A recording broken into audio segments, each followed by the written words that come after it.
Katanya 48 jam ke Jakarta dari Papua meski nggak ada duit cuma untuk bisa ngomong ini katanya. Yang gue tahu malah lebih parahnya lagi. Ini dengar-dengernya. Ini bukan negara tapi perusahaan swasta. Bahkan perusahaan swastanya parah nih. Asing. Sebenarnya ada apa sih? Sawi itu gimana sih? Kita ngomong dari dasar dulu deh. Kenapa Papua? Nah, menurut gua nih, gua kan bisnis gua ini.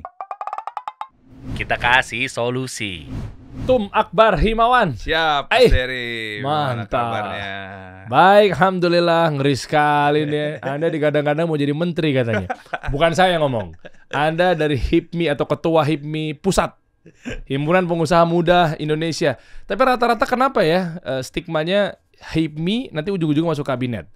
Jangan-jangan mungkin HIPMI dijadikan batu loncatan aja atau seperti apa? Coba kita lihat. Pak Jokowi sambutannya loh waktu di Rakernas HIPMI 18.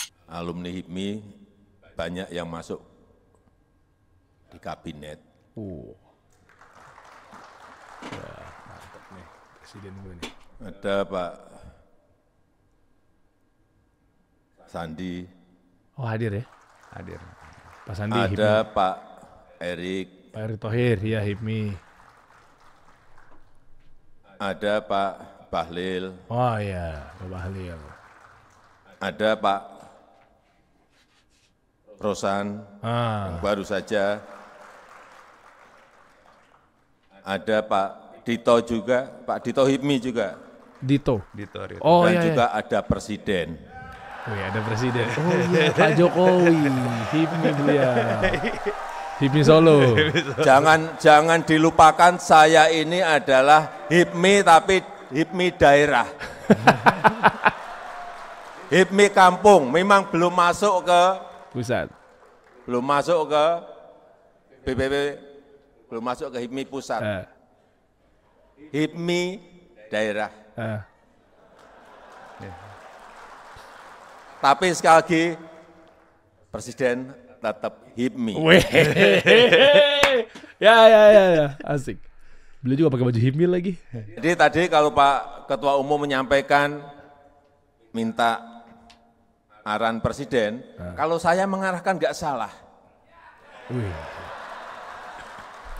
Karena saya masih kategori tadi Pak Latif menyampaikan ke saya, loh Bapak itu masuk kategori senior HIPMI. Jadi kalau mengarahkan nggak apa-apa. Jadi kalau cawe-cawe juga nggak apa-apa. Iya bebas juga sih. Serah ya. Iya betul.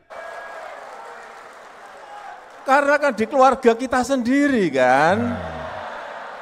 Harus buru-buru gue daftar HIPMI berarti. Ada nih. Gue ngeliat cuplikannya, tapi ini versi lengkapnya nih. Nah, coba dikit Tim. Saya jadi mikir-mikir nih jangan-jangan HIPMI ini sudah menjadi himpunan para menteri Indonesia. Berarti benar tuh. Jangan batu loncatan. Kok kayaknya kesana tuh HIPMI tuh dijadikan ajang untuk perlombaan. Ya, Bung Akbar saya masukkan jadi HIPMI lagi.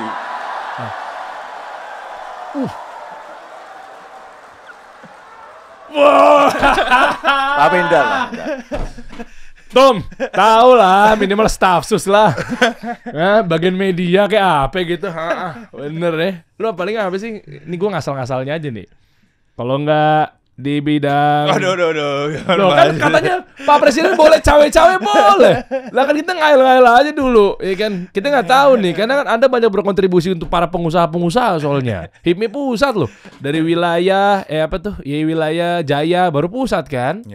Iya kan? Ya paling kalau nggak Kementerian Dalam Negeri atau Kementerian Investasi atau Kementerian ATR BPN. Kok bisa ATR BPN? Ngurusin apa? Papua. Udah tahu di arah obrolan deh. Ya kan? Lihat deh. Taruh. Close. Nih Pak Jokowi, makasih Pak ya atas sambutannya nih.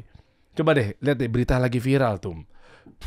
Lu mesti lihat, udah tahu belum tentang Papua yang kemarin bela-belain jalan kaki perjalanan 48 jam ke Jakarta tuh dari Papua. Ini lagi viral loh ini. Tadi lihat judulnya coba. Katanya 48 jam ke Jakarta dari Papua meski nggak ada duit cuma untuk bisa ngomong ini katanya. Nah ini nontonnya video lengkapnya teman-teman. Ini lagi rame banget kemarin. Iya. Sebenarnya waktu Gue juga belum lihat lengkap ya sih. Oke. Nih, Tapi kemarin sempat viral All Eyes on Papua itu. iya, ya kan? Kan banyak juga All Eyes on Rafah. Iya, Gue sangat support tuh gerakan itu. Iya. Nah, ditambah lagi sekarang yang All Eyes on Papua. Iya. Akhirnya gue coba telusurin, ketemu lagi FVP ini dan seterusnya. Jadi gini tuh, gue melihat bahwa ada apa dengan Papua? Kok sekarang Papua nih, bukan sekarang, udah dari lama ya sebenarnya, dari Freeport ngincar Papua. Iya. Ya dengan mungkin di luaran sana kan ada yang minyaknya lah, tambangnya lah dan seterusnya. Betul. Sekarang di industri yang lain, Iya. kelapa sawit. Iya. Ya kan mau disikat lagi Papua. Maksud gue kenapa sih harus Papua gitu loh? Mau ngerebut mau diapain di si Papua? Mau tanah kosong belakang rumah gue Cibubur banyak no. Jadinya sawit. Maksud gue Anda kan pelaku usaha kelapa sawit. Iya, iya. Berapa ribu hektar? Kecil. Puluhan ribu? Nggak sampai. Kecil, sawitnya kecil. Saja. Ya kan artinya kan ya pas lah kita bahas. Maksudnya dari sudut pandang pengusaha, dari sudut pandang juga. Ya. Tadi Pak Jokowi udah state juga, berarti kan Anda bukan orang sembarangan ya. Artinya kita kupas lebih dalam ya. Maksudnya. Terus satu lagi dari sudut pandang Anda seorang ketua umum HIPMI pusat, ya memang berkecimpung di pengusaha-pengusaha lah ya, dan lain sebagainya. Kasus yang lagi rame, lagi-lagi kepentingan pengusaha juga. Yang gue tahu malah lebih parahnya lagi, ini dengar-dengarnya, ini bukan negara tapi perusahaan swasta, bahkan perusahaan swastanya parah nih, asing, yang memang ingin mengusir orang-orang atau saudara-saudara kita di suku Tanah Merah ini yang ujung-ujungnya dijadikan kepentingan semata, yaitu mendirikan mungkin ya tadi kebun sawit apa segala macam, tapi mereka terganggu nih jadinya. Sebenarnya ada apa sih? Sawit itu gimana sih? Kita ngomong dari dasar dulu deh. Kita itu sekarang lagi penting banget sama sawit.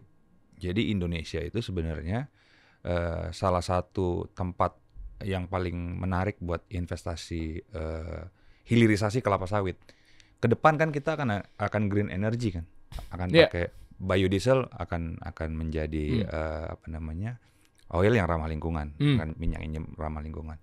Makanya pemerintah sampai dengan hari ini memanfaatkan momentum ini untuk hilirisasi sawit sampai ke B100. Jadi dari pabrik tuh masuk sampai B100 langsung bisa masuk mobil. Langsung bisa begitu. Langsung masuk mobil gitu. Dan memang kita perlu kalau ditanya Indonesia perlu apa enggak investasi sebanyak-banyaknya buat sawit, perlu. Nah, di sisi lain investor mau berinvestasi ke suatu tempat, itu kan pasti kan efisiensi cost, biaya murah. Harga tanah harus murah. Paham. Ya kan? Nah, Kenapa Papua? Lu nanya gitu tadi kan? Kenapa Papua? Nah, menurut gua nih, gua kan bisnis gua ini. Gua tinggal di Medan waktu itu. Gua pas bangun kelapa sawit ini bisnis awal gua dari nol. Gua beli kebun orang yang udah jadi, beli kebun rakyat yang udah jadi. Jadi gua mau investasi mana? Karena lagi rame-rame kelapa sawit gitu kan. Ya udah, gua pengen invest kelapa sawit. Gue beli tanah rakyat 2 hektar. Makanya ini usaha gue yang nggak gede, yang kelapa sawit ini. Oh, yang gede pokoknya yang lain lah. Yang sengaja nggak disebut karena takut auditor ya. Oke, lanjut. Jadi begitu kan. Tapi ntar lu ceritain ya, tuh ya, bisnis utama lu apa gitu ya. Oke. Ceritain.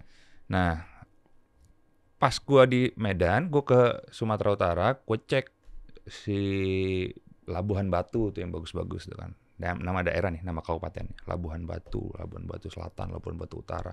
Ini tempat sawit nih. Yang memang pabrik kelapa sawitnya udah banyak semua segala macam. Harganya zaman itu 1 hektar 100 juta. Ya murah lah. Hah? 1 hektar 100 juta tuh murah 1 banget sih? hektar 100 juta. Gue nggak tahu. Zaman itu ya, itu 20 tahun yang lalu lah. Berarti murah dong. Mahal. Itu mahal ya? Gue nggak tahu. Gue bukan pemain sawit sih. Nah, 1 hektar dari gede. dari Medan ke Labuhan Batu itu sekitar 12 jam lah. 7 jam ya? 7 jam ya? 7 jam. Nah, terus gue dari Medan ke Aceh Tamiang itu yang paling bawah tuh, yang langsung berbatasan sama Sumatera Utara. Itu sekitar 4 jam. Gue bisa dapat tanah sawit di situ 20 juta. Ya akhirnya gue investasi di situ dong. Teknis bentar tuh. Bentar. 100 juta ini maksud kenapa tadi bilang kategorinya mahal? Karena 1 hektar tuh berapa meter sih? Kok gue lupa sih? 10.000 meter. 10.000. Berarti 10.000 per meter berarti berapa kalau 100 juta?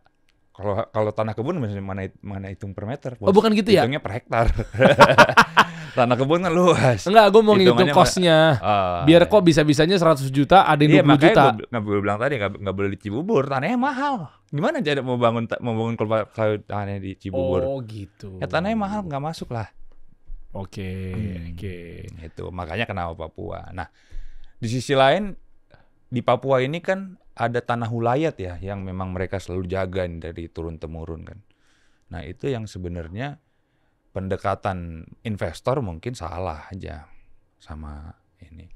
Karena gini, kalau perusahaan-perusahaan gede yang masuk ke suatu daerah itu ada persyaratannya. Ada persyaratan inti dan plasma. Apa tuh maksudnya? Di-share 70% perusahaan inti, perusahaan grup, 30%-nya lu harus bagiin ke masyarakat. Untuk apa nantinya TKDN-nya? Iya, maksudnya yang dikelola masyarakatnya lu harus keluarin dari lahan. Kalau misalnya lahan misalkan 200.000 hektar. Gitu kan. 30%-nya itu namanya plasma. Itu harus diserahkan ke rakyat. Oh gitu. Dijadiin kebun rakyat. Gitu. Nah, kalau ini dibuat dengan hal yang sama sebenarnya nggak rugi sih masyarakatnya. Malah produktif tuh. Tapi gue nggak tahu nih kenapa bisa sampai begini. Oh, paham gue. Ini gue jadi belajar ya. Iya kan? Tentang ya bisnis komoditi ini ya apa segala macam ya. Berarti kalau 100%, 70%-nya milik dari pengelola perusahaan, 30%-nya harus dibagikan ke masyarakat. Tunggu bentar, dibagikan ini bentuk apa nih maksudnya? Dividen. Dikeluarkan dari HGU-nya. Oh gitu. Dikeluarkannya 30% itu dikeluarkan dari HGU-nya, dibagi 22 hektar ke masyarakat menjadi namanya kebun plasma. Nanti aset revenue-nya? Revenue punya masyarakat. Tapi kan lu jualnya kan ke pabrik gua, ke pabrik holding, ke pabrik perusahaan. Ke pabrik perusahaan yang sekarang lagi rame ini nih. Yang katanya perusahaan asing ini nih. Harusnya begitu. Nah, sehingga ini kan kalau dia akan bikin hilirisasi kelapa sawit berarti kan udah pabriknya, mungkin pabrik B100 segala macam ini kan pasti kan udah segede-gede itu kan. Karena luasannya kata setengah Jakarta katanya, gua enggak tahu. Wow. Setengah Jakarta. Lah, kalau memang ternyata dia ikutan aturan main di negeri kita, yang disinyalir perusahaan swasta asing ini, berarti kan rakyat dapat dong bagiannya. Harusnya. Warganya yang di Papua ini. Harusnya. Setahu gue sih harusnya begitu. Nah, kenapa mereka reaktif? Ya, mungkin karena asing kali. Coba suruh orang Papua bangun di sana. Kan pengusaha Papua juga bagus-bagus kok. Anak HIPMI juga banyak. Anak Papua banyak-banyak duit. Bisa bangun kalau mau buat hilirisasi kelapa sawit. Ya rame-rame lah, tinggal gabung-gabung. Pak Bahlil juga dari Papua ya? Ada Pak Bahlil lagi di Papua. Beres sebentar aja. Kalau Pak Bahlil yang investasi di sini ya. Kalau asing mungkin. Oh, paham gue. Atau angle-nya berbeda nih. Bisa jadi angle yang lain nih, Tum. Tanpa mau ngerasa hormat. Bisa jadi yang pertama tadi, ya oke lah, dia nggak ikutan aturan main. Angle yang kedua, asing. Khawatirnya kan, ini asing nih, ini kan nggak NKRI ini nantinya nih apa segala macamnya. Tambahin deh angle yang ketiga. Sekali lagi gue disclaimer nih, ini jangan sampai dipotong nih videonya nih. Tanpa mengurangi rasa hormat buat kawan-kawan kita, saudara-saudara kita di suku Tanah Merah. Maaf, mungkin ada yang berpikir bahwa ya mereka kan suku pedalaman. Mau dikasih 30%, mau dikasih apa, kayaknya mereka mungkin, maaf sekali lagi, mungkin nggak tahu, nggak paham, nggak butuh begituan, atau mungkin nggak ngerti. Yang taunya mereka, ya kan ada yang bilang kan mungkin primitif apa segala macam gitu kan. Taunya ya ini tempat tinggal gue di sini. Jadi betul. Bahasa kasarannya maaf nih, persetan lah gitu. Apa sih uang 30%? Gue dari dulu emang udah taunya di sini gitu loh.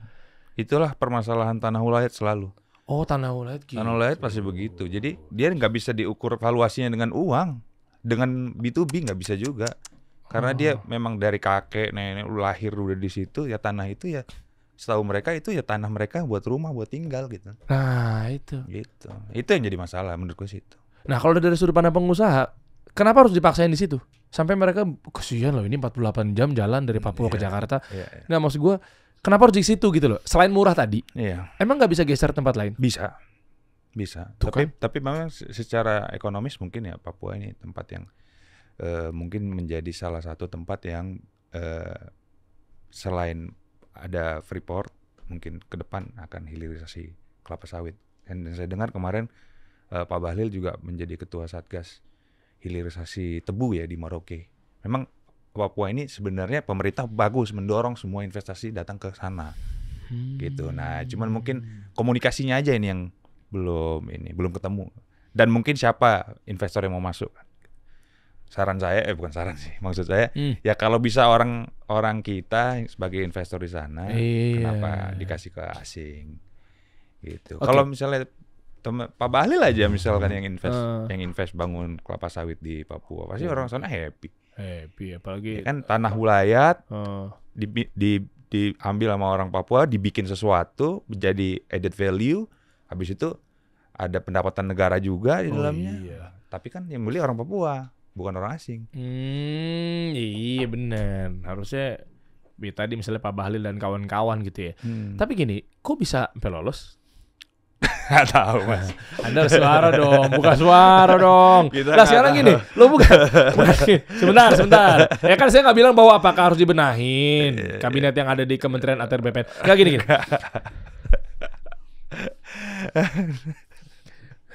Enggak kan, gue masa menghormati Pak Wamen, para Jajuli. Anda pernah duduk di sini juga. Tenang santai. Enggak, saya kinerja beliau bagus loh. Teman saya, sahabat. Iya. Menterinya belum. Sahabat juga. Enggak, menteri belum duduk sini. Oh, belum. Makanya kan saya nggak tahu profilnya. Oh. Iya kan. Undang dong. Ya, ntar saya undang ya, saya tabayun tentang ini ya. Ini saya awam nih. Kenapa diizinkan? Kalau memang ternyata ini ada reaktif seperti ini, berarti pemerintah... Tunggu dulu. Ini masalah diizinkan apa enggaknya saya belum tahu nih. Belum tahu nih? Belum tahu. Izinnya udah keluar belum? Lah, ngapain jauh-jauh mereka ke sini? Ya mungkin diindikasikan akan akuisisi nih lahannya mereka. Enggak sampai capek-capek, Tum. Jauh-jauh mah kalau sampai misalnya apa izinnya udah keluar belum ya? Coba buka aja, Dim. Google coba. Kita by data aja. Ini kita disclaimer ya. Ini kita juga lagi mencari mengkuak karena kan duduk di sini buat klarifikasi dari sudut pandang pengusaha. Artinya gue dapat satu insight, bisa kok di tempat lain ya. Bisa. Coba izin gimana ngomongnya ya? Izin tanah merah kelapa sawit gitu misalnya. Nah, jujur, kalaupun ini misalnya izin atau tidak izinnya keluar dari siapa? Suratnya dari Kementerian ATR BPN. ATR BPN hanya memproses pemindahan haknya aja kan. Dari tanah masyarakat menjadi HGU kan kalau misalnya itu dibuat kelapa sawit. Jadi hak guna usaha perusahaan kan. Terus prosesnya cuma itu aja. Tapi izin usahanya bukan di situ. Pemkot. OSS sekarang di tempatnya Pak Bahlil kan. One single submission. Langsung sana ya. Jadi udah nggak lewat situ tapi bukan bypass, siapa sih namanya? Ya, langsung ya. Langsung di OSS di Kementerian Investasi. ATR BPN itu hanya merubah hak. Iya. Mana coba aja biar kita tahu maksudnya bagaimana cara pengusaha bekerja gitu kan, biar nggak asal serampangan gitu loh maksudnya buat apalagi pengusaha asing apa segala macam gitu. Mana ironisnya kedua suku ini semakin tidak nampak eksistensinya, bahkan cenderung diremehkan. Tuh kan. Bawa lagi. Perbuatan ini mengecam ketenangan mereka. Pasalnya perusahaan kelapa sawit mulai menjamah hutan adat yang selama ini senantiasa mereka jaga. Hutan ya? Iya. Nggak boleh dong. Gimana caranya dapat izin hutan? Kementerian Kehutanan. Kenapa dikeluarkan? Oh iya, gue inget waktu itu Pak Wamen. Iya benar, thank you. Waktu itu Anda pernah berbicara Pak Raja Juli waktu itu duduk di sini mengenai kalau untuk detail seperti ini jangan tanyakan sama saya.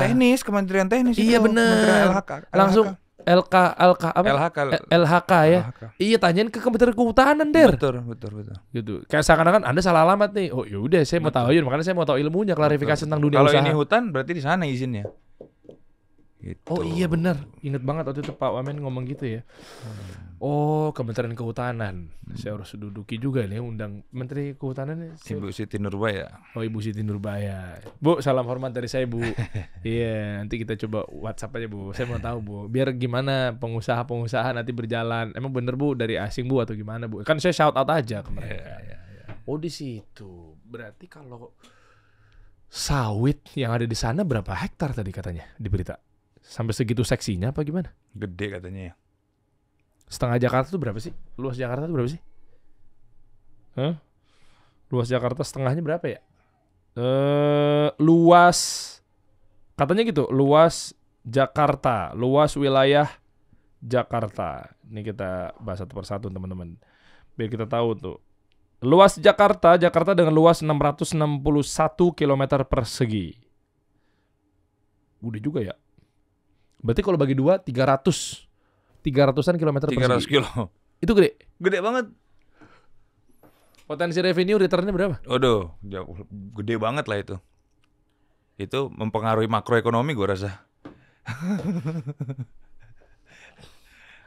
Pak Jokowi sempat punya satu target bagus menurut saya, ekonomi tumbuh sampai 7%.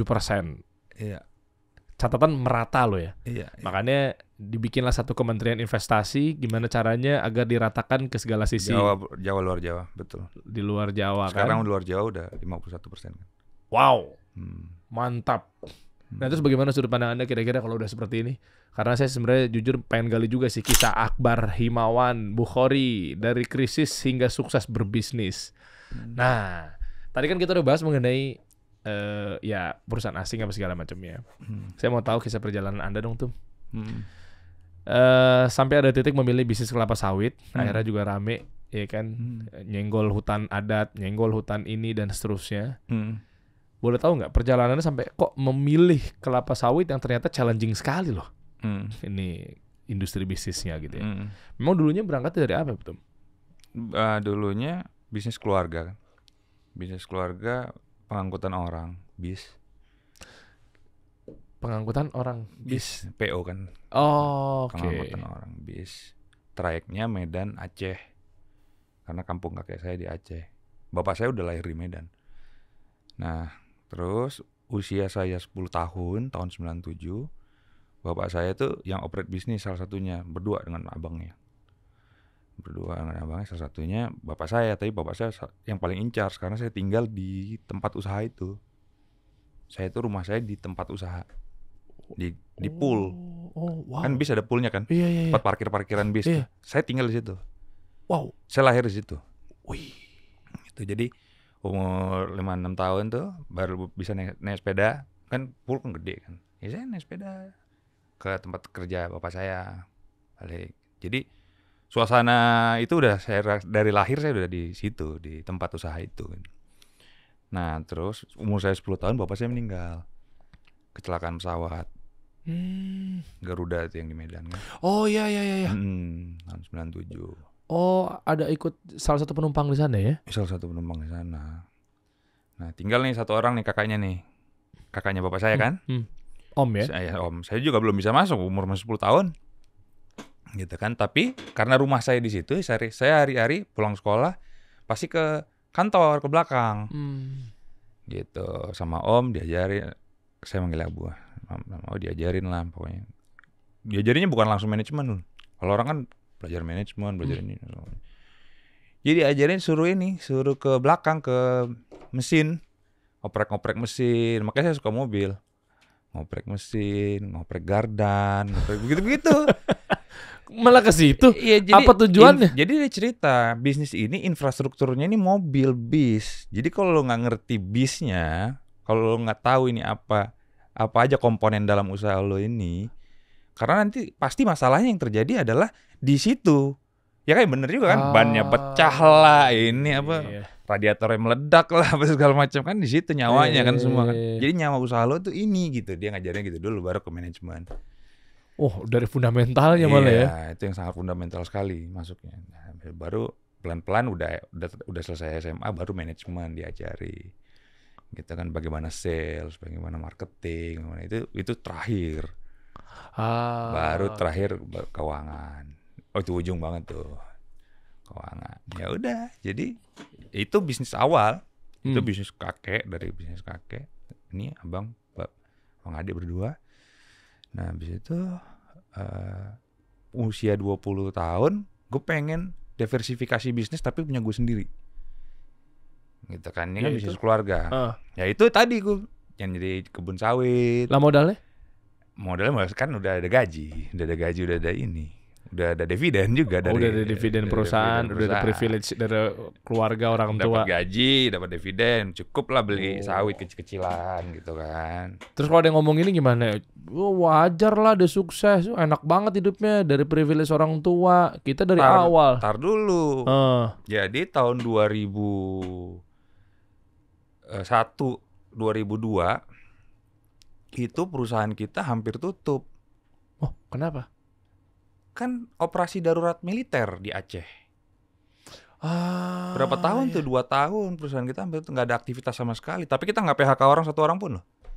Kita tetap bayar gaji orang, bikin dapur umum di belakang, makan rame-rame gitu. Pokoknya tiap yang rumahnya nggak ada beras, nggak ada ini, datang ke kantor makan. Selama 2 tahun.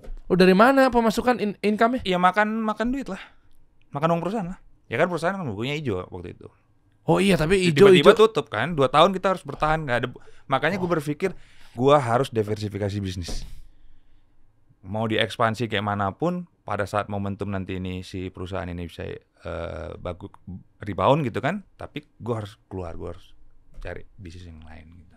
Untuk menyelamatkan, karena ada pepatah bilang jangan taruh telur dalam satu keranjang kan. Iya. Makanya gue coba ini, gue pas dia keberkahan rezeki tahun 2004 ada yang namanya tsunami. Walaupun mobil kita ada yang hancur-hancur juga di tsunami di sana, tapi kan semua pembangunan ke Aceh tuh, trafficnya padat banget ke Aceh. Iya. Nah, itu ketiban rezeki kita, rebound kita di situ. Oh, apa proyek apa? PO-nya? PO ini yang udah tutup 2 tahun, yang nggak berjalan 2 tahun. Apa korelasinya kok pas lagi pembangunan?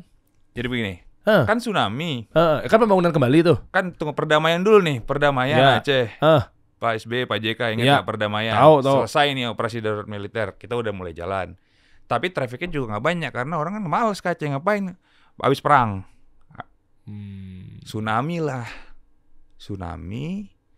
Memang kita di pool kita di sana hancur-hancuran juga, tapi abis itu trafficnya jadi padat. Kenapa? Segala NGO di sana bangun, segala macam orang datang bangun Aceh, rame Aceh waktu itu. Jadi traffic padat banget. Di situ kita rebound. Inilah yang dinamakan dengan ketika ada musibah pasti ada hikmahnya. Iya kan? Musibah ujungnya pasti hikmah. Nah, artinya kalau orang lihat dari mata pisau yang satu aja kesana kan, ya Allah ini azab, sungguh teganya engkau ya Allah gitu kan. Tapi sementara mungkin kan akan menyuburkan ekonomi yang lainnya, orang jadi hidup dan lain sebagainya karena memang ini itu ada proyek masuk apa segala macamnya. Wow. Oh, itu bertahan berapa lama tuh pas udah tumbuh, tapi kan akhirnya jadinya begitu ngincer diversifikasi kan gimana nih? Agak kan, bingung sementara ini hidup bisnisnya. Ini kan gue bilang nih momentum ini kan nggak datang 2 kali, nggak ada kejadian yang luar biasa. Makanya gue bilang gue harus diversifikasi bisnis, gue harus keluar dari sini, gitu. Karena momentumnya ada. Gitu. Dan dari sekian banyak komoditi, kita bahas bisnisnya lagi lebih dalam ya. Kenapa kelapa sawit? Karena gue gini ngayalnya. Di kampung gue tuh kan di Medan kan, yang gede-gede itu semua perusahaannya kelapa sawit. Ya gitulah. Pokoknya perusahaan-perusahaan gede yang multinasional orang Medan punya itu adalah kelapa sawit. Gue berharap gue bisa jadi sesuatu di kelapa sawit gitu. Tapi kan gue belum punya cukup modal yang gede untuk beli perusahaan gede kan, HGU kan. Jadi gue beli kecil-kecil dulu lah kelapa sawitnya. Oh, gitu. Bagian dari pride juga berarti ya? Enggak sih, gue pelajarin dulu bisnisnya kan. Itu bisnis yang lain lagi? Bukan, maksud gue bisnis kelapa sawit ini kan sebenarnya relatif yang low risk lah. Low risk, low-risknya tanaman ini tanaman bandel, nggak gampang mati. Tanaman keras nih, tanaman bandel.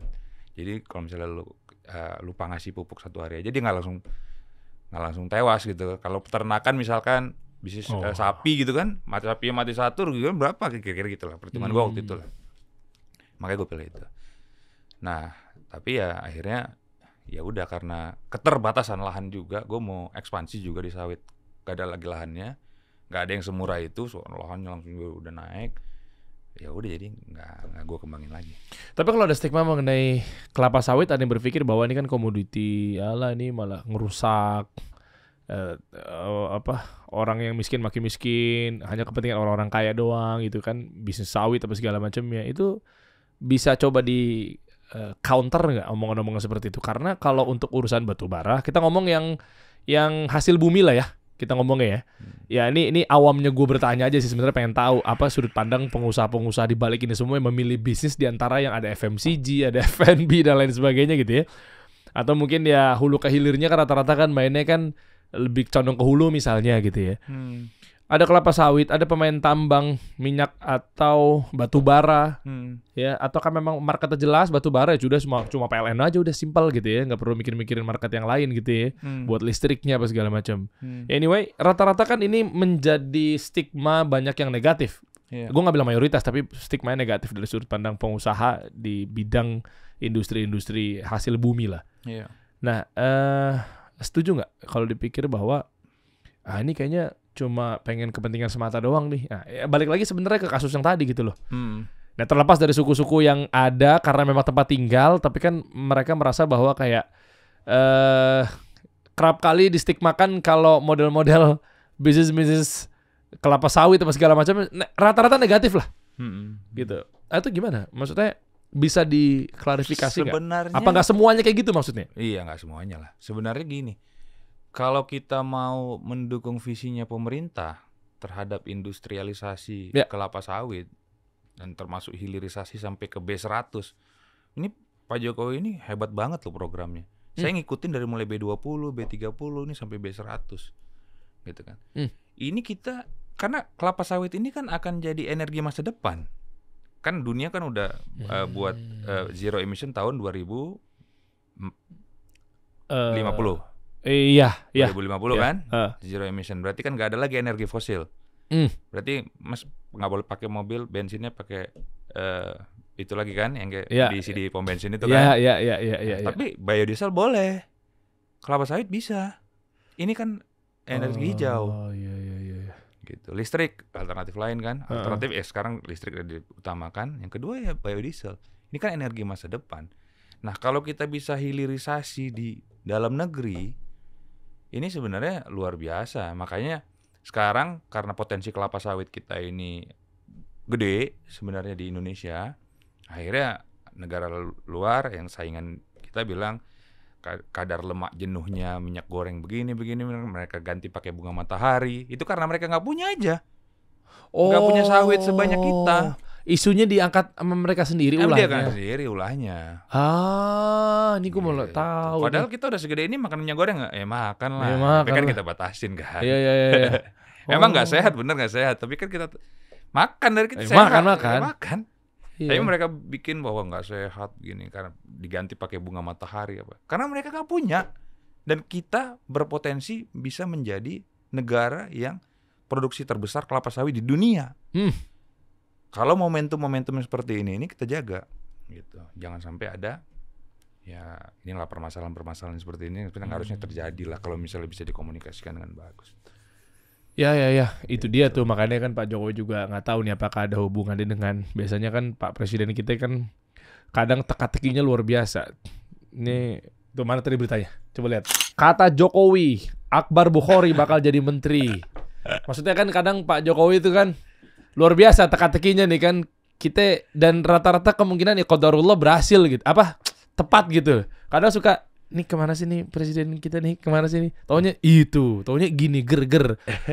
Dan tahu nggak kan ada sempat jadi jargon nih Pak Presiden kita, kadang kalau mau menyampaikan atau mau nyenggol pihak-pihak tertentu, tapi dengan caranya halus gitu ya kan, jangan-jangan dengan penyebutan Anda bakal jadi menteri ini maksudnya mau benahin dari sektor-sektor yang gitulah mungkin yang harus dibenahin gitu loh. Kan kerennya kan Pak Presiden kita begitu. Tiba-tiba nanti ada muncul berita nih tuh kan, seolah-olah tuh Pak Jokowi mau ngomong gini ntar, kan udah gue bilang itu kodenya gitu. Ini gimana menyikapi hal demikian? Soalnya kan tiba-tiba ada perusahaan asing. Kita dari ini jujur ya, gue tadi di belakang kamera juga udah ngomong juga sama Tum Akbar. Gue lagi pelan-pelan coba pengen ngelebarin lah, nggak cuma ekonomi mikro doang tapi ke tengah pelan-pelan biar teman-teman harus tahu dan minimal eskalasi lah dari yang kecil atau minimal persiapan. Oh nanti kalau gue ke tengah kan SME ya, small medium enterprise gitu ya. Oh kalau gua ke tengah gamenya begitu loh. Nah ini channel itu sebenarnya lahir tuh insya Allah komitmennya ke situ. Pengen membersamai pengusaha tumbuh lah. Gitu. Nah maksud gua biar teman-teman tahu gitu. Maksudnya ada apa sih sebenarnya di pemerintahan kita, apalagi Anda juga di HIMI pusat gitu. Di pemerintahan kita ada apa? Adanya adalah sangat optimis untuk bisa menghadirkan program-program yang berguna bagi bangsa dan negara. Oke. Ya. Jadi yang namanya hilirisasi industri itu luar biasa. Gitu. Hilirisasi industri pelan-pelan kan masuk. Ini yang pertama nikel. Stop ekspor nikel, tidak boleh lagi ekspor bahan mentah. Bangun smelter, harus ekspor barang jadi ferronikel gitu. Buat jadiin baterai buat mobil listrik misalnya. Mobil listrik kan, ferronikel. Mas tahu berapa kali lipat naiknya? Berapa 30 kali. Juara. Nilai tambahnya dari ngekspor bahan mentah, sekarang ekspor ferronikel 30 kali kalau saya tidak salah. Wow. Itu kan pendapatan negara, belum lagi sektor UMKM yang tumbuh, smelter masuk, berapa yang makan catering, berapa yang laundry, berapa yang transport, berapa yang turunannya, impact-nya terhadap UMKM itu luar biasa. Itu kita belum cerita itunya ya, kita baru cerita nilai tambahnya yang misalnya ngirim mentahan sama ngirim yang setengah jadi itu ferronikel, itu dulu 30 kali. Gimana lagi Pak Jokowi pengen banget bangun baterai, pabrik baterainya langsung di sini. Bisa berapa kali? Bisa 30 kali, 60 kali, 50 kali saya nggak tahu. Apalagi bikin EV-nya, bikin Teslanya, kan katanya Tesla udah mau masuk juga. Bikin mobilnya, mau berapa kali lipat lagi nilai tambahnya. Itu yang sebenarnya kita bisa bangun. Ini negara asing ketar-ketir nih kalau Indonesia bisa benar-benar tujuannya 2045 Indonesia kan kita emas. digugat terus. Jadi Pak Jokowi itu, Pak Presiden itu digugat oleh WTO. Karena ekspor mentah ini di stop. Mereka kan perlu. Nikel kita cadangan terbesar di dunia. Oh, kan kita stop ekspor kita nih. Nggak boleh. Iya, berarti impornya dia kan reaktif kan? Masalah kan? Takut kan? Iya, dia nggak punya bahan baku kan? Ornya nggak ada kan? Iya. Karena kita stop. Lo kalau mau beli, jangan beli nikel mentahan, beli ferronikel gitu kan. Oh, impornya dia. Digugat lah kita di WTO. Pak Jokowi nggak usah takut, banding. Ini kita nggak tahu nih rakyat nih. Oh gitu. Begitu. Berarti itulah makanya hebat lah. Maksudnya punya visi yang sangat besar. Oh, berarti ada negara-negara yang kita digugat WTO tadi gara-gara impornya dia bermasalah. Iya, kita nggak ngirim lagi. Iya, kan berarti kan kita kan nggak diizinkan nih oleh pemerintah ngirim. Jadi ya pengusaha kita mungkin ada juga yang ke sana kan, ke buyer yang ngomong kan, gugat aja Pak, WTO Pak, pemerintah saya nih Pak, nggak dikasih lagi kita, mungkin. Bisa.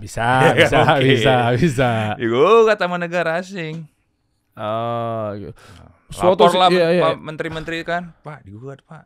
Jawaban Pak Jokowi, kita banding, jangan mundur selangkah pun. Wow. Gitu. Dan sekarang hilirisasi industri pun terjadi nikel satu sektor tuh ya. Jadi kita kirim udah ferronikel. Ke depan kita pengen buat pabrik baterai. Ke depan kita pengen buat EV, pengen buat electronic vehicle, pabrik mobil. Nah, kalau itu bisa terjadi semua, ya berapa kali nilai tambahnya sebenarnya potensi yang bisa karena kita cadangan terbesar nikelnya itu yang kita nggak sadari. Jadi kalau sebenarnya kan apa? Nikel, kobalt, mangan, litium. Kita cuma nggak punya litium. 3 komponen lainnya ada di Indonesia. Terus kalau nggak punya gimana solusinya? Impor kan, litium dong. Tapi bisa nggak impor nggak? Nggak bisa dong, harus diimpor. Harus kita nggak punya. Kalau ini 4 komponen ini bisa buat EV sendiri. Ya boleh Tesla, tapi bangun di Indonesia. Oh iya. Ya boleh Hyundai, boleh bangun di sini. Bangun di sini, pabrikasi di sini, otomatis kan iya. TKDN jadi 30% ke atas tuh. Buat mempekerjakan tenaga lokal apa segala macamnya tuh. Lu harus hidupin di sini dong karena ekonominya biar tumbuh. Oh, gua ngerti nih. Jadi target yang 78% tadi itu kejadiannya di pemerintahan yang selanjutnya karena fondasinya ditaruh di sekarang nih Pak Jokowi. Tumbuh ekonomi kita. Makanya harus dilanjutkan. Kayaknya harus dilanjutkan, wajib dilanjutkan. Balik lagi ke bulan-bulan itu udah lewat, Der. Berarti negara asing egois juga ya. Gue pernah ngundang Pak Mendak, Pak Zulkifli Hasan. Iya, Pak Zul Hasan duduk sini. Thank you Pak udah mampir waktu itu. Membahas mengenai positive list, negative list gitu loh. Ya kan mereka egonya kenapa yang tadi gue bilang ego giliran Pak Zulhas tuh sengaja biar kita bisa ekspor lebih banyak keluar misalnya gitu kan. Atau mungkin ya berarti impornya di sana gitu. Itu kan kadang kan kena negative list tuh. Nggak boleh keluar. Nah, begitupun posisinya adalah si negara asing ini adalah berarti dia impor. Mereka egonya gini, kita ditahan untuk dagang di sana, tapi sementara dia kalau bisa sini lo kasih bahan-bahan baku lo segala macamnya. Oh, akal-akalan juga dia ternyata ya. Perang dagang lah itu kan. Terus berarti sekarang gimana? Begitu mereka mencium 2045 kita nantinya mau Indonesia emas kan makin kebakaran juga nggak? Iya, pasti negara sahabat boleh negara sahabat, cuman kan pasti kan mereka kan pengen lebih baik daripada kita kan gitu aja. Iya. Karena kita juga begitu kan, kita kan pasti visinya kan harus lebih baik daripada negara-negara lain. Itu kan menjadi negara maju. Gitu kan. Tinggal satu langkah lagi kok insya Allah Indonesia. Insya Allah, bismillah ya bareng-bareng yuk kita hidupin ekonomi kita nih. Nah, gue jadi kepikiran gini tuh Akbar. Tadi kan video di awal kan Pak Jokowi bilang banyak jebolan-jebolan HIPMI. Ya kan, termasuk saya pun juga HIPMI. Pak Erik HIPMI, ini video ini nih. Ya kan, ini coba gue baca deh. Maksudnya channel Kasih Solusi kan memang sangat dekat dengan pengusaha-pengusaha Indonesia gitu ya. Jadi obrolan kita tuh pasti kerucutnya ke sana terus deh. Gue akan kejar terus nih tuh nih. Pak Jokowi bilang HIPMI. Akhirnya gue coba cocok logi. Di kementerian-kementerian kabinet Pak Jokowi, rata-rata memang masukin yang backgroundnya pengusaha. Tanpa mau ngeres hormat buat para profesional nih. Ya, atau mungkin pengusaha profesional masuk ya? No, I mean teknokrat. Ya, teknokrat. Sorry. Nah, karena yang udah-udah tanpa maksudnya membanding-bandingkan ya, tapi yang kita tahu ya tadi teknokrat dan lain sebagainya. Bukan juga karena gue juga ada di sisi pengusaha, tapi kan kalau pengusaha kan memang cash flow oriented lah ya. Pokoknya kalau gue kasih ini returnnya apa gitu kan, nggak cuma sekedar jor-joran apa segala macamnya. Nyambung lah. Apakah dengan menumbuhi ekonomi biar lebih dari 5,5% tujuannya ke 7% seperti yang Pak Jokowi digaungkan berkali-kali gitu dan ya. Pak Prabowo juga udah ngomong. Dan Prabowo juga Pak Prabowo bilang 7-8% tahun depan. 7-8%. Oke, tahun depan gitu ya. Apakah dengan harus seperti itu memasuki biar untuk merealisasi program-programnya harus diisi minimal kabinet-kabinetnya orang-orang yang backgroundnya pengusaha. Ya termasuk Anda juga tadi sempat kesebut ya nama-namanya. Ini tahun-tahun ini menuju ke Oktober asik nih kalau kita bahas nih. Kayaknya besok-besok bakal gua datengin calon-calon menteri kali ke sini nih yang bidikan-bidikan nih. Gimana tuh maksudnya? Nggak maksudnya kok tiba-tiba Indonesia jadi kayak negara di belakangnya tuh banyak wirausaha atau pengusaha-pengusaha gitu loh. Apakah memang ini cara yang tepat untuk menumbuhkan ekonomi kita menuju 2045 tahun emas nanti nih? Iya. Gimana jawabnya? Gini. Satu-satu dulu ya. Iya, ayo coba. Yang pertama soal kenapa teman-teman HIPMI atau teman-teman pengusaha sekarang banyak mengisi di kabinet. Nah itu dulu ya. Klarifikasi dong. Itu saya rasa Pak Jokowi dalam hal ini adalah juga senior HIPMI. Paham betul bahwa yang bisa menyelesaikan permasalahan ekonomi. Ini kan timnya ekonominya Pak Jokowi semua nih. Bang Erik, Bang Bahlil, Bang Sandi. Itu. Ya kan? Bang Rosan walaupun enggak. Ini kan tim ekonomi kan? Iya itu. Paham betul yang bisa menyelesaikan permasalahan ekonomi adalah praktisi. Kalau ini kan praktisi langsung. Kita udah pernah mimpin perusahaan. Nah, mimpin negara itu kayak mimpin gitu aja kan. Ini kan yang di bidang ekonomi ya. Iya. Ya kayak kita mimpin perusahaan aja. Outputnya adalah profit. Bang Erik dikasih Menteri BUMN kenapa? Ya bukunya hijauin semua BUMN. Jangan BUMN sakit-sakit. Segala macam tetap dipertahankan karena ada hal yang gitu kan. Apa sih gitu apa? Ya kan ada juga yang BUMN bukunya rugi-rugi kan udah dipapasin semua sama Bang Erik, tutupin kan? Banyak kan. Tahu. Nah, di berita muncul kok. Ya itu makanya itu yang Pak Jokowi tahu bahwa Bang Erik juga dilihat portofolionya berhasil mimpin beberapa perusahaan yang hebat-hebat lah gitu kan. Yeah. Ya udah makanya dikasih. Kalau menurut gua nih, gua nggak tahu lah menurut gua nih. Kalau gua bisa baca pikirannya Pak Presiden ini kan. Oke, Pak Sandi. Ya, Bang Sandi juga seperti itu kan. Dilihat latar belakang bisnisnya bagus, mimpin Saratoga, mimpin Recapital bareng-bareng sama Bang Rosan. Terus jago lah jualan ini kan, makanya dia bikin beliau bikin jadi Menteri Ekonomi Pariwisata. Iya, pariwisata ekonomi kreatif. Bocoran juga katanya di nanti yang baru presiden terpilih Pak Prabowo dan Mas Gibran, katanya ini agak potong dikit ya, nanti balik lagi ya. Akan ada 2 kabinet ya, dipecah ya, Menteri Pariwisata dan juga Menteri Ekonomi Kreatif. Itu benar nggak sih isunya? Nggak tahu saya kalau itu. Kalau itu yang tahu cuma Pak Prabowo dan Tuhan lah. Allah Subhanahu Wa Taala. Nggak, tapi sudahlah, boleh ngomong nggak sih? Nggak, soalnya gue ada di dekat pada saat meeting itu. Oke. Ayo siapa? Nggak, gue nggak sengaja. Gue lagi ada di situ. Kita Ayo kan siapa? Kita kan tenaga ahli di salah satu kementerian. Pas kita lagi ada gitulah dinner lah gitu. Terus ada juga paralel meeting. Mungkin notice juga kali. Kok rame tiba-tiba ya gitu. Buka meja satu lagi deh gitu. Tapi udah kedengeran loudspeakernya. Ini bahaya gak sih? Tersangkanya kan kayak ini emang bahaya nih, pakai dia nih tenaga ahlinya nih. Gue takut nih. Malah gue jadinya masalah nih. Kan gue gak nyebutin yang mana. Iya kan? Emang tenaga ahli di mana, kementerian apa? Tuh coba balik.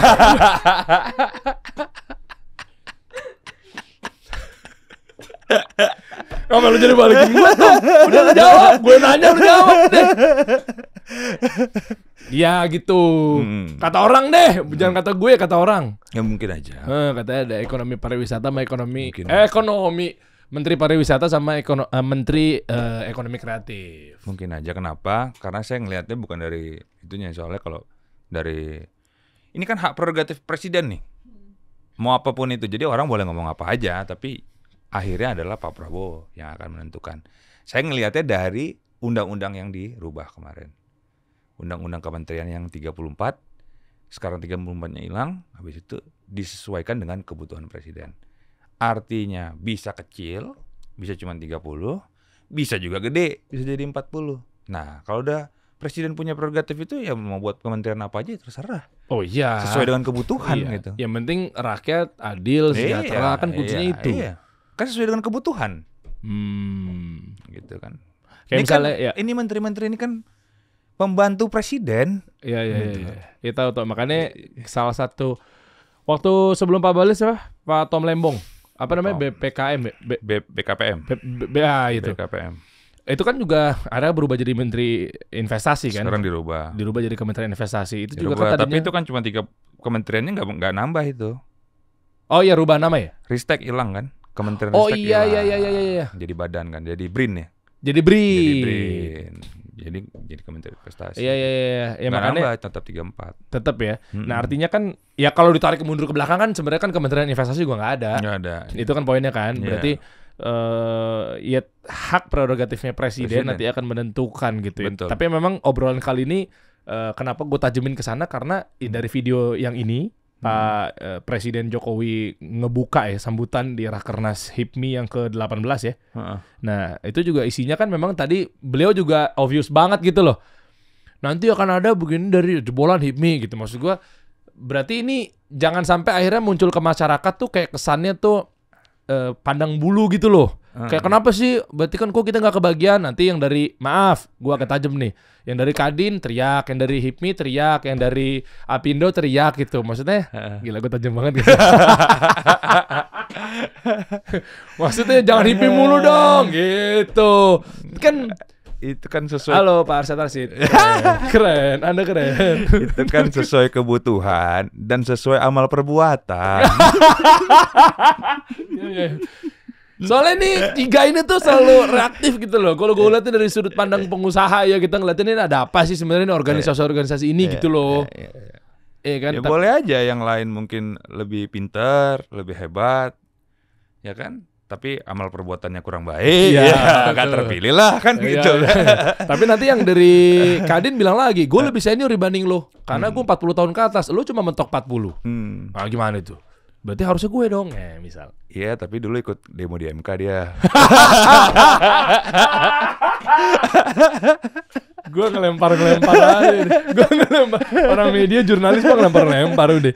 Biar dia yang bersihin. Oh gitu ya ternyata ya. Teman-teman tahu ya, ini rakyat-rakyat tenang. Insya Allah saya menjadi penyambung. Jadi jangan gini. Gue tuh sengaja bahas kayak gini tuh biar teman-teman ngebaca. Maaf ya, ini gue kesannya agak ngebuzzer nih. Tapi memang gue apa adanya gitu ya.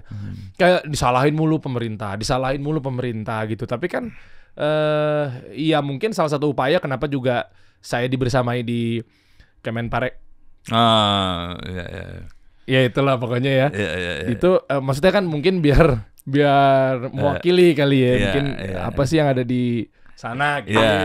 Iya. Makanya Iya. sedikit banyak Oh, tahu gitu. berita. Mantap. Nggak bisa disensor. Jadi ke depannya seperti apa? Tentang ekonomi kita dan para UMKM yang memang levelnya kecil. Bantu mereka dong tuh. Terutama di HIPMI, apakah ada program-program khusus? Itu sudah jadi kewajiban. Di pidato ini saya ngomong sama Pak Jokowi soal itu. Di pidato saya minta bahwa Pak, izin kita tumbuh 5, sekian % ini GDP, 61%-nya tetap kontribusi dari UMKM. Jadi harus dan wajib UMKM kita mendapatkan afirmasi keberpihakan pemerintah dalam bentuk afirmasi. Pak Jokowi sudah jawab bahwa udah kur. Ini kan membantu UMKM gitu. Nah, tinggal product knowledge sama market sama perizinan. Perizinan udah aman lah, ini udah sekarang online gampang kan? Ya, udah. Ya itu, product knowledge sama market gitu kan. Supply demand. Harus melek juga nih UMKM kita. Iya. Teknologi lagi yang harus kita kuasai juga. SDM kita ini. Teman-teman kita ini. Nah, ada yang menarik. Sebenarnya sekarang ini kalau gue boleh saran buat teman-teman semua, sebenarnya kita harus perkuat. Huawei itu perusahaan apa sih? Perusahaan luar lah. Iya, maksudnya perusahaan apa? Maksud saya perusahaan apa? Oh, apa? Bikin apa? Teknologi. Hah? Bikin apa? Huawei kan. Iya, Huawei. Kok Bikin jadi HP. mendadak lupa. HP. Iya. Handphone Huawei kan? Iya. Nah, ternyata dia adalah perusahaan R&D. Yang bener loh. Iya. Datanya buat diapain? Dia perusahaan R&D, dia buat produk sesuai dengan kebutuhan pasar. Jadi lo hari ini buat handphone, dia berubah jadi perusahaan handphone. Besok lo butuhnya TV, lo jadi perusahaan TV. Oh, kita disusupin nih selama ini. Gile. Data semua punya dia. Apalagi sekarang mau masukin email apa segala macam itu kan.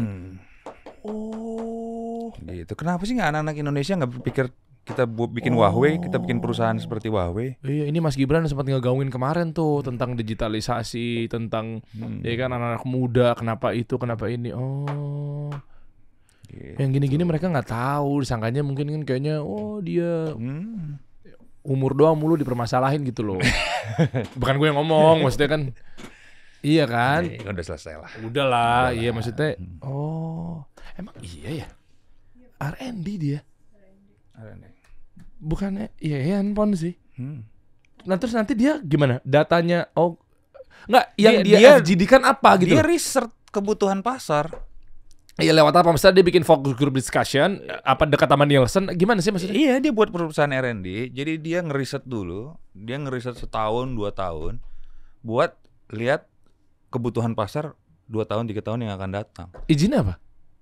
Dia R&D, nanti dia bikin lagi perusahaan bawahnya, nanti bikin perusahaan handphonenya bikin sendiri, perusahaan mobilnya bikin sendiri, gitu, perusahaan komputernya bikin sendiri, itu di bawahnya. Tapi dia holdingnya itu R&D. R&D ya. R&D. Berarti bisa aja Nielsen masuk dengan izin survei lah, lembaga survei misalnya, atau apapun itulah. Terus tapi dia seriuskan lebih dalam untuk udahlah kenapa gua nggak bikin handphone aja? Iya. Kayak begitu kan, cuma mungkin nggak tahu lah dilakukan atau tidaknya dengan terselubung apa segala macamnya. Tapi yang nampak adalah si Huawei itu. Iya. Gitu. Nasib kita nih agak ngeri ya. Kalau memang bukan presiden yang nasionalisme yang memimpin atau mungkin yang dekat dengan kebutuhan rakyat, bahaya juga ya. Karena nih teknologi nih ancaman kita nih. Kita harus melek teknologi. Harus anak-anak muda kita, UMKM kita harus melek teknologi. Terus lu bayangin nggak kemarin ada orang datang ke Bali ikut WWF tuh kan. Namanya Elon Musk. Dia datang, dia resmiin Starlink. Tahu. Ya kan? Dengan perangkat yang harga 8 juta ya, berapa? 7 juta kan? 7 jutaan? 7, Iya, yang nggak nyampe 8 juta. 8. Langsung nembak satelit, lo bisa pakai di mana? Di tengah laut, di hutan. Itu berkebutuhan tinggi loh, di tempat tambang, di perkebunan. Terus investasi kita selama ini bangun tower segede-gedenya yang namanya Telkomsel apa segala macam itu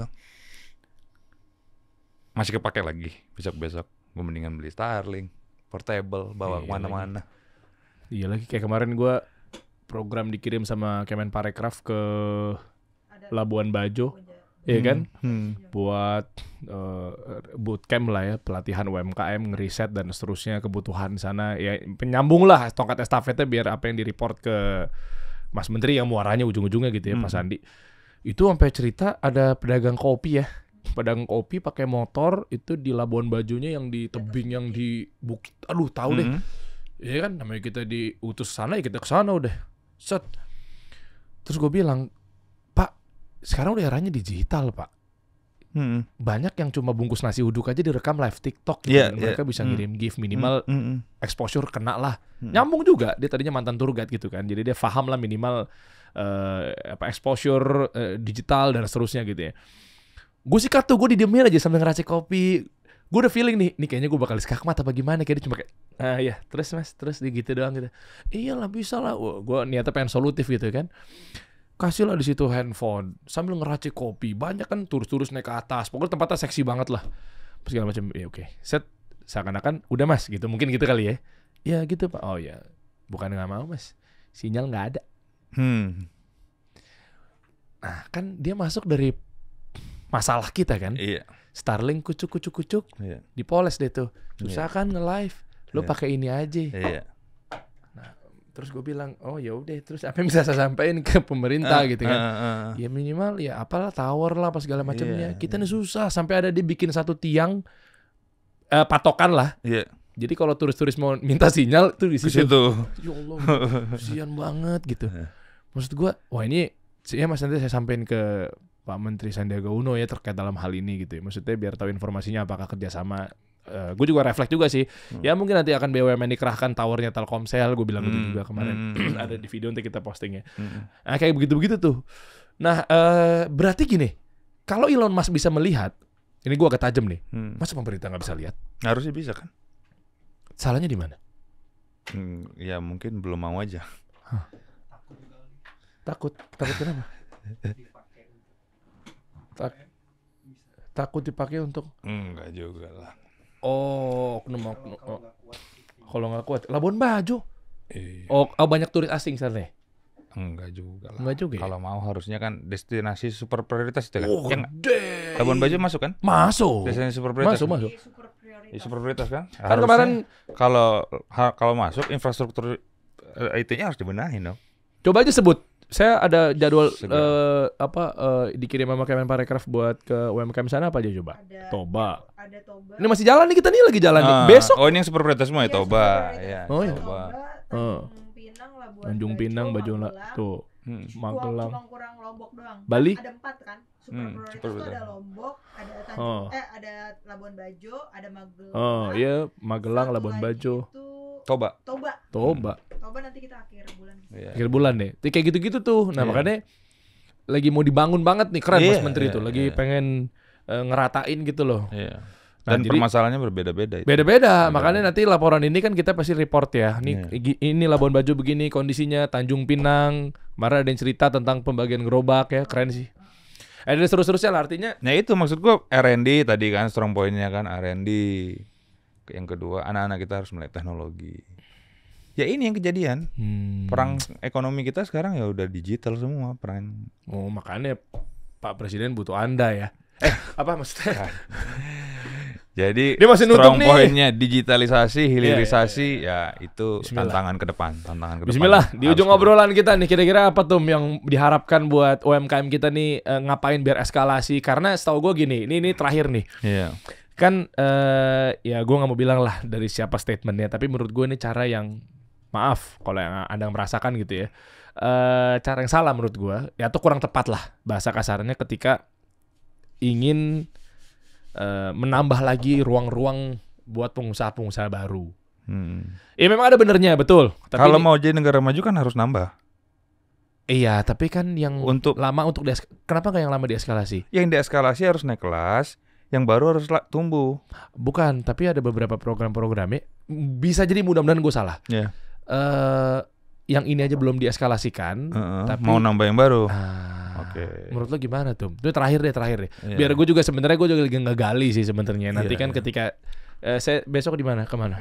Denpasar. Itu kan misalnya informasi-informasi ini selain di bootcamp itu kan mereka juga harus tahu gitu loh. Iya, iya. Oke, lu eskalasi. Iya. Oke, ada kalanya nambah, tapi ini begini ya, ini begini lah gitu. Iya, iya. Jadi kan variabelnya kan ada 4 pertumbuhan ekonomi kan. Konsumsi, ekspor, investasi, satu lagi belanja pemerintah. 4 inilah apanya. Nah, UMKM itu ada di mana? Konsumsi, karena ini juga paling besar nih. Di konsumsi. Jadi kan kebutuhan pasar kita sebenarnya, kebutuhan kita hari-hari kita yang sebenarnya harus di leverage.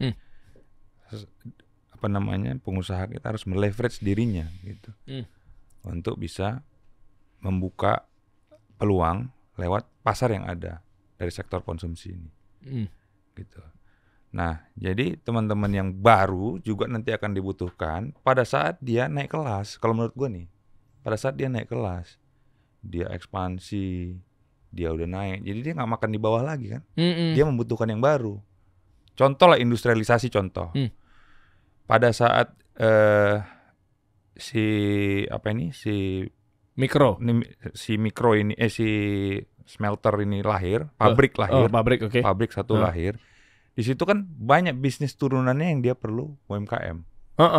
Ya kan bisnis turunan pabriknya, misalnya catering. Iya, pokoknya retail itu lah ya. Retailan itulah itu. Yang sektor konsumsi tadi. Nah, itu begitu dia jadi perusahaan, itu kan awalnya catering yang rumahan, segala macam yang banyak ibu-ibu yang biasa. Akhirnya kan dia jadi perusahaan tuh karena dibutuhkan sama pabrik. Iya. Satu pabrik. Jadi kan harus jadi perusahaan kan, harus buat catering yang proper kan. Nanti bawahnya harus jadi lagi tuh. Harus jadi yang rumahannya jangan hilang, ada lagi harus rumahannya gitu. Karena ini naik kelas. Iya itu kuncinya. Jadi kalau ininya nggak dipikirkan untuk naik kelas, jangan harap ada yang baru. Iya itu. Jangan. Jadi targetnya sebenarnya ke depan UMKM ini kelas menengah barunya ini harus lahir. Jadi dari ada yang sekarang UMKM, karena kita ini terjebak sebenarnya menurut gue ya. Kenapa namanya UMKM? Jadi yang menengahnya ikut ketarik ke kecil, ke mikro. Jadi maksud gue nih menengahnya ini harus dia ini yang dipumping nih yang menengah supaya dia bisa jadi menengah baru. Enggak pun dia selevel korporasi, tapi menurut gue menengahnya ini jangan ketarik ke kecil, jangan ketarik ke mikro. Biar dia ya menengah ini ada suatu komunitas baru lah menengah gitu. Baru yang kecilnya bisa kita pikirin pengusaha-pengusaha yang barunya lahir gitu. Karena menengahnya kita udah kuat. Apa perlu ini analisa bodoh-bodohan gue aja? Apakah perlu pas PKP itu yang pengusaha kena pajaknya bukan pas lagi di atas 5 miliar atau mungkin 4,8 miliar itu atau mungkin gimana biar kesenjangannya jadi kayak nggak nanggung-nanggung gitu? Harus itu. Pemerintah harus mikirin itu. Bentuk afirmasi dalam bentuk mungkin bunga kredit, kebijakan pajak, ya kan, daripada kita kasih tax holiday sama si perusahaan-perusahaan asing-asing itu yang nggak jelas itu, ya mendingin UMKM kita dikasih kelonggaran lah, nggak bayar pajak sama sekali kan, tapi kalau dikasih afirmasi UMKM kita ini lebih diprioritaskan. Karena 61% loh dari GDP kita itu kontribusinya UMKM. Masa UMKM nggak? Iya. Negara kita waktu 98 rusuh, Betul. kolaps. Emang korporasi kemana? Mempilotkan diri, lari pergi ke luar negeri. Yang bertahan UMKM. UMKM. Tambah lagi tuh, bahkan 61,7. Jangan hilang itu 7-nya itu ada kenaikan tuh. Cek aja 61,7%. Dahsyat. Kita tunggu ya. Siap. Jangan lupa-lupa lah. Siap, Om Dede. Semangat pariwisata. Kita kasih solusi.